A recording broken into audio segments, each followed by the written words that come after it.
Selamat pagi, Bapak, Ibu, dan kawan-kawan lainnya. Perkenalkan, nama saya Raymond Devani, perwakilan dari kelompok 5. Dalam kesempatan ini, saya ingin mempresentasikan materi kalimat dan kalimat efektif. Nah, apa itu kalimat? Nah, kalimat adalah suatu bahasa terkecil yang dapat mengungkapkan pikiran yang utuh. Nah, pikiran yang utuh itu dapat diwujudkan dalam bentuk lisan ataupun tulisan. Nah, dan dalam bentuk lisan, itu dapat ditandai dengan alunan titik nada, pas tempuhnya suara, dan di setelah jeda, serta diakhiri dengan data selesai. Nah, dalam bentuk tulisan, kalimat dimulai dengan huruf kapital dan diakhiri dengan tanda titik, tanda tanya, ataupun tanda seru. Nah, untuk fungsi kalimat ini, dalam bahasa Indonesia dapat dilihat dari unsur-unsur pembentuknya, mulai dari subjek, predikat, pelengkap, hingga objek. Masing-masing unsur pembentuk ini memiliki fungsi tersendiri sehingga ketika disatukan menjadi sebuah kalimat yang menghasilkan makna pesan yang berarti. Ya, seperti contoh, Pak Romi sering bertugas ke Bandung. Nah, ini kan terdapat banyak unsur seperti Pak Romi sebagai subjek, nah, sering bertugas sebagai predikat dan objeknya yaitu ke Bandung. Nah, sehingga kalau mereka disatukan menjadi sebuah kalimat. Nah, untuk yang selanjutnya yaitu kalimat efektif.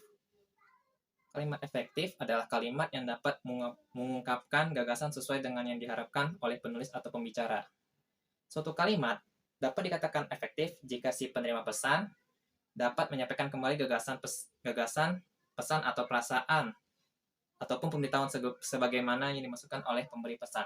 Nah, di dalam kamus, kalimat efektif juga memiliki beberapa makna. Nah, salah satunya itu bermakna sebagai membawa pengaruh. Yang artinya itu, kalimat efektif juga dapat dimaknai sebagai kalimat yang membawa pengaruh, terutama berupa kemudahan bagi pembaca atau pendengar untuk memahami informasi yang disampaikan oleh pemberi pesan. Nah, jenis kalimat ini terdiri dari subjek, predikat, objek, dan keterangan, atau bisa disingkat SPOK. Nah, biasanya kalimat efektif digunakan dalam sebuah teks ilmiah, seperti makalah, laporan penelitian maksudnya, skripsi, tesis, disertasi, dan sejenisnya. Kalimat efektif itu memiliki ciri-ciri, ya, sebagai berikut. Yang pertama itu, memiliki unsur penting atau pokok, ya, untuk dalam yang dimaksudkan itu minimal mempunyai unsur subjek dan predikat. Nah, yang kedua itu terhadap tata aturan ejaan yang berlaku. Yang ketiga, menggunakan diksi yang tepat. Yang keempat, menggunakan kesepadanan antara struktur bahasa dan jalan pikiran yang logis dan sistematis.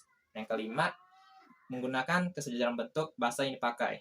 Nah, yang keenam itu melakukan penekanan ide pokok. Yang ketujuh, mengacu pada kehematan penggunaan kata. Dan kedelapan, menggunakan variasi struktur kalimat. Selain ciri-ciri, kalimat efektif juga mempunyai syarat-syarat. Nah, syarat-syaratnya yaitu sebagai berikut. Yang satu yaitu kesepadanan. Kesepadanan adalah keseimbangan pikiran atau gagasan dengan struktur bahasa yang dipakai. Ya, ciri-cirinya yaitu sebagai berikut. Kalimat ini mempunyai subjek dan predikat yang jelas. Yang kedua itu tidak terdapat subjek yang ganda.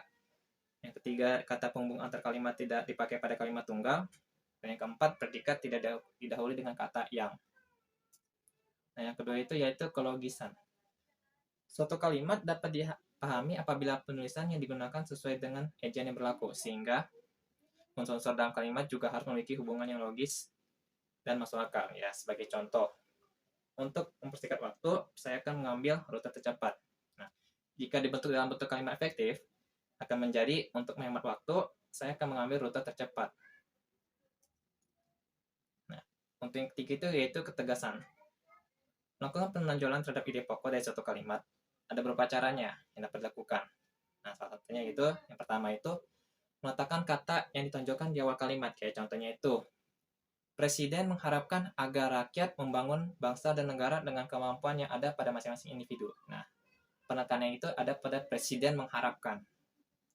Yang kedua, yaitu membuat urutan kata yang logis. Kayak contohnya itu, bukan 1000, sejuta atau 100, tapi berjuta-juta rupiah. Nah, kan terlihat tuh, dia tidak berurutan 1000, sejuta, dan 100. Nah, kalau dalam bentuk kalimat efektif diurutkan tuh. Jadi bukan 100, 1000 atau sejuta, tetapi berjuta-juta rupiah. Nah, yang ketiga itu melakukan repetisi atau perulangan kata seperti saya suka akan wanginya, saya suka akan keindahannya. Yang keempat itu melakukan pertentangan terhadap ide yang ditonjolkan. Kayak contohnya itu, Bruno bukan anak yang nakal dan pemarah, tapi baik dan penyabar. Nah, selanjutnya itu yaitu kehematan. Gunakan kata-kata secara hemat namun tidak mengurangi makna atau mengubah informasi yang ingin disampaikan. Nah, dalam menyusun kalimat efektif, penggunaan kata, frasa, atau bentuk lain yang tidak dibutuhkan harus dihindari, kayak seperti hindari penggunaan objek. Kayak contohnya itu, karena dia rajin, dia menjadi juara 1. Itu kan kayak agak panjang tuh. Nah, kita bisa tuh kita perpendek jadi dalam bentuk efektifnya itu yaitu karena rajin dia menjadi juara 1 gitu. Nah, yang selanjutnya itu hindari sinonim kata. Jika dalam sebuah kalimat terdapat dua kata memiliki makna serupa, cukup gunakan salah satu saja ya. Sebagai contoh, Yarsa rajin olahraga agar supaya sehat.